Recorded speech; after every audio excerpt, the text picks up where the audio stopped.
राजस्थान के सियासी संकट पर चुप्पी ओढ़ते हुए सूबे की पूर्व मुख्यमंत्री वसुंधरा राजे ने कहा कि राज्य के लोग कांग्रेस की आंतरिक कलह का नुकसान उठा रहे हैं।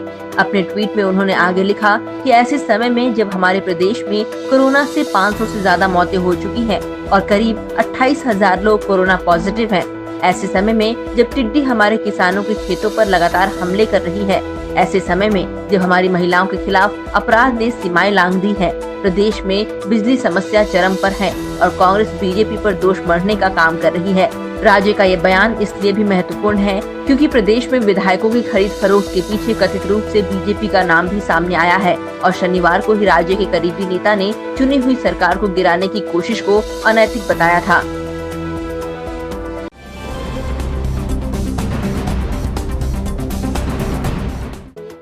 बीएसपी सुप्रीमो मायावती ने राजस्थान में राष्ट्रपति शासन लगाने की अपील की है। अपने एक ट्वीट में मायावती ने लिखा कि जैसा कि विदित है कि राजस्थान के मुख्यमंत्री गहलोत ने पहले दल बदल कानून का खुला उल्लंघन और बीएसपी के साथ लगातार दूसरी बार दगाबाजी करके पार्टी के विधायकों को कांग्रेस में शामिल कराया और अब जग जाहिर तौर पर फोन टैप करा के उन्होंने एक और गैर कानूनी और असंवैधानिक काम किया है। इस प्रकार राजस्थान में लगातार जारी राजनीतिक गतिरोध, आपसी उठापटक और सरकारी अस्थिरता के हालात का वहां के राज्यपाल को प्रभावी संज्ञान लेकर वहां राज्य में राष्ट्रपति शासन लगाने की सिफारिश करनी चाहिए ताकि राज्य में लोकतंत्र की और ज्यादा दुर्दशा न हो। मायावती की ये नाराजगी इसलिए है क्योंकि राजस्थान में बीएसपी की टिकट पर जीते 6 विधायक अब कांग्रेस के हो चुके हैं और ऐसा शक है कि उन्हें प्रलोभन देकर कांग्रेस में लाया गया।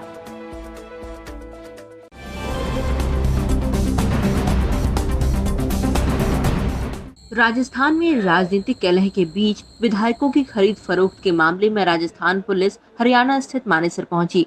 पुलिस उन 2 रिजॉर्ट्स में पहुंची जहां कांग्रेस नेता सचिन पायलट गुट के 18 विधायक रुके हुए हैं। हालांकि पुलिस को वहां से बेरंग लौटना पड़ा।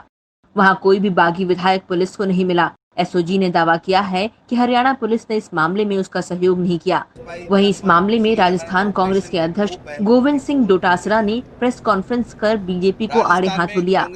उन्होंने कहा कि अगर बीजेपी इस षड्यंत्र में शामिल नहीं है तो उनकी सरकार ने हरियाणा पुलिस लगाकर एसओजी को क्यों रोका और चोर दरवाजे से विधायकों को क्यों निकाला। राजस्थान की एसओजी पुलिस को हरियाणा की भाजपा सरकार की पुलिस के द्वारा रोका गया और रोकने के दौरान जब तक रोके रखा जब तक उन वहां पर ठहरे हुए विधायकों को वहां से चोर रास्ते से दूसरी जगह शिफ्ट नहीं कर दिया गया।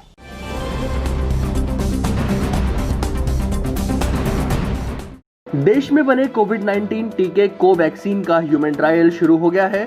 इसे बनाने वाली कंपनी भारत बायोटेक के मुताबिक पहले चरण में कुल 375 लोगों पर इस टीके की टेस्टिंग हो रही है।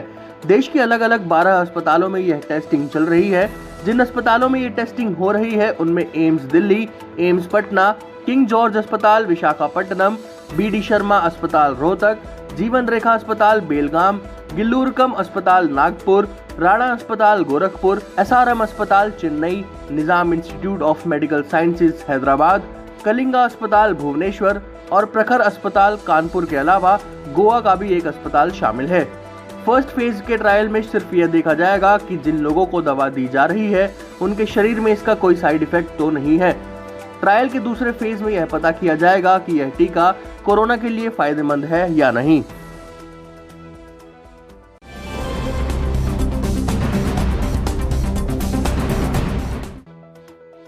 ऑस्ट्रेलिया की मोनाश यूनिवर्सिटी का दावा है कि उसे एक बड़ी उपलब्धि हाथ लगी है। यूनिवर्सिटी के शोधकर्ताओं ने 20 मिनट में ब्लड सैंपल से कोरोना टेस्ट करने की प्रक्रिया तैयार की है। दावा है कि इस टेस्ट के जरिए संक्रमण का पता लगाया जा सकता है। इससे ये भी पता लग सकता है कि शख्स हाल के दिनों में पहले भी संक्रमित हुआ है या नहीं। रिसर्चर्स का दावा है कि इससे 1 घंटे में सैकड़ों टेस्ट हो सकते हैं। शोधकर्ता अब सरकार से मदद पाने की कोशिशों में जुटे हुए हैं ताकि इस ब्लड टेस्ट को बड़े स्केल पर तैयार किया जा सके।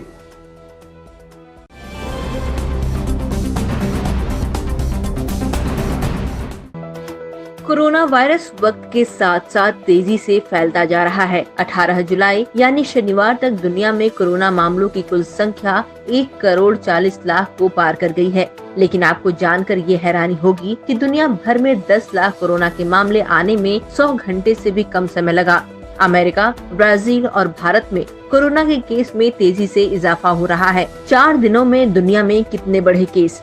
14 जुलाई 2,19,952 केस, 15 जुलाई 2,35,159 केस, 16 जुलाई 2,49,234 केस, 17 जुलाई 2,40,404 केस। 4 दिनों में दुनिया में कितनी मौतें हुई? 14 जुलाई 5,486 मौतें, 15 जुलाई 5,769 मौतें, 16 जुलाई 5,747 मौतें, 17 जुलाई 5,555 मौतें। बता दें कि दुनिया भर में रोजाना 2 लाख से ज्यादा लोग कोरोना से संक्रमित हो रहे हैं और वहीं करीब 5,000 लोगों की मौत हो रही है।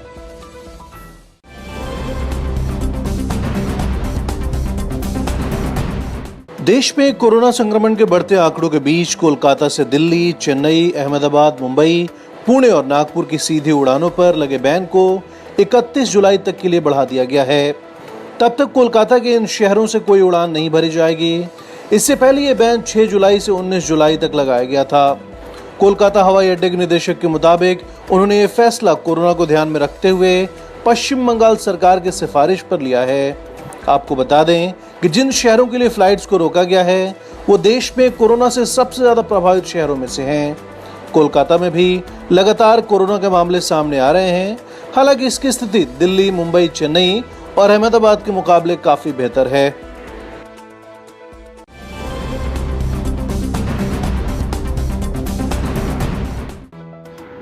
भारत और चीन के बीच लद्दाख में एलएसी पर जारी विवाद के बीच कांग्रेस ने एक बार फिर से सरकार को घेरने की कोशिश की है।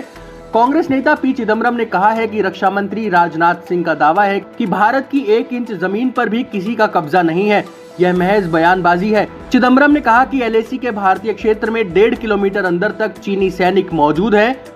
चिदम्बरम ने ट्वीट किया कि भारतीय सुरक्षा एजेंसियों ने आकलन किया है कि चीनी सेना अभी भी एलएसी के पार भारतीय सीमा में 1.5 किलोमीटर अंदर तक घुसी हुई है। मई में चीनी सेना एलएसी को पार कर हमारी सीमा में 5 किलोमीटर अंदर आ गई थी। दरअसल शुक्रवार को रक्षा मंत्री राजनाथ सिंह ने लेह पहुंचने पर बयान दिया था कि भारत की 1 इंच जमीन को भी कोई छू नहीं सकता।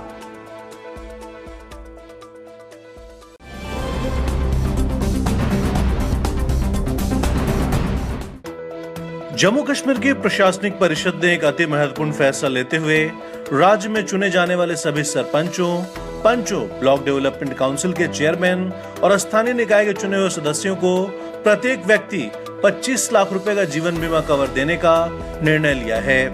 राज्य में अब यदि इनमें से कोई चुना हुआ प्रतिनिधि किसी आतंकी हमले में मारा जाता है तो उसके परिजनों को ये सहायता राशि मिल सकेगी। दरअसल बीती कुछ घटनाओं को देखते हुए जनप्रतिनिधियों को सुरक्षा देना अहम हो गया था ताकि वो एक विश्वास के साथ राज्य की जनता के लिए काम कर सकें।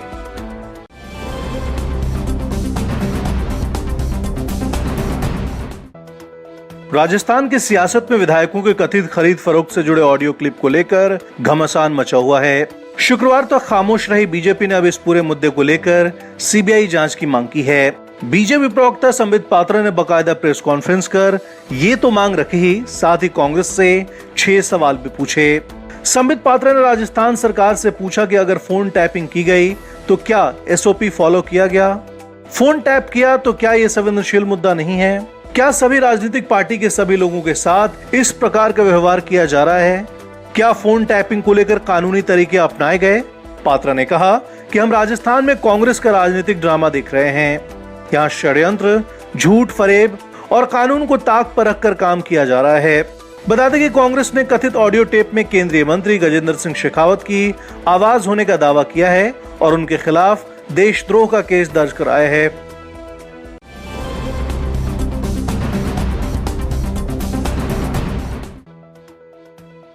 राजस्थान में कांग्रेस में मची अंदरूनी घमासान पर बीजेपी नेता और राज्य की पूर्व सीएम वसुंधरा राजे के करीबी कैलाश मेघवाल ने अपनी पार्टी को नैतिकता की सलाह दी है। मेघवाल ने कहा कि सरकार गिराने की साजिश नैतिकता के खिलाफ है। मेघवाल बोले कि हम पार्टी विद डिफरेंस हैं और इस तरीके से सरकार गिराने की साजिश पहले कभी नहीं हुई है। मेघवाल के मुताबिक बीजेपी को राजस्थान में किसी भी फैसले के लिए वसुंधरा की राय लेनी चाहिए और उनकी किसी भी प्रकार से अनदेखी नहीं की जा सकती है।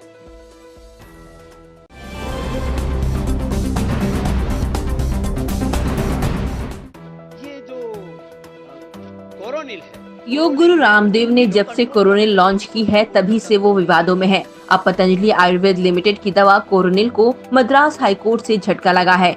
कोर्ट ने पतंजलि को ट्रेडमार्क कोरोनिल का इस्तेमाल करने से रोक दिया है।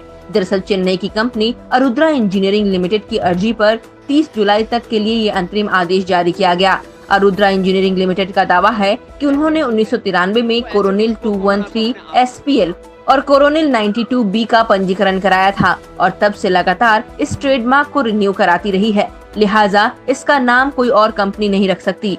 गौरतलब है कि अरुद्रा इंजीनियरिंग लिमिटेड केमिकल्स और सैनिटाइजर्स बनाती है, जिसका इस्तेमाल हैवी मशीनरी और कंटेनमेंट यूनिट्स में किया जाता है।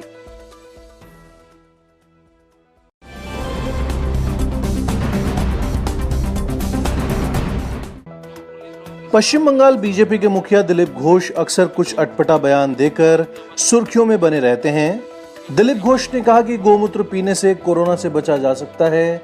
उनके मुताबिक गोमूत्र पीने से बीमारी से लड़ने में मदद मिलती है। दिलीप घोष के मुताबिक गोमूत्र के सेवन से इंसान बीमार नहीं पड़ता है। इस दौरान उन्होंने अपने विरोधियों पर भी निशाना साधा। उन्होंने कहा कि गधे कभी भी एक गाय की अहमियत नहीं समझेंगे। इससे पहले भी दिलीप घोष कह चुके हैं गोमूत्र पीने से कोई नुकसान नहीं होता है। उन्हें यह भी कहने में कोई गुरेज नहीं है कि वह खुद काफी समय से इसका सेवन कर रहे हैं।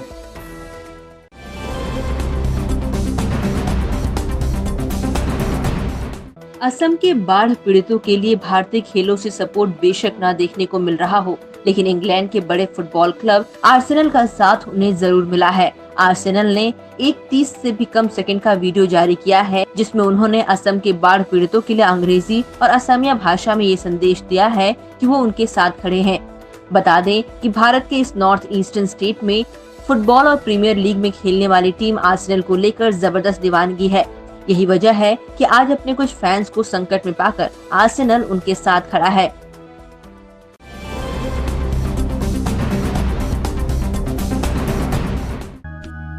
उन्नीस जुलाई यानी रविवार को अगर आप बिल्कुल सुबह उठ पाएं तो आप आसमान में एक बेहद खूबसूरत नज़ारे को देख सकेंगे।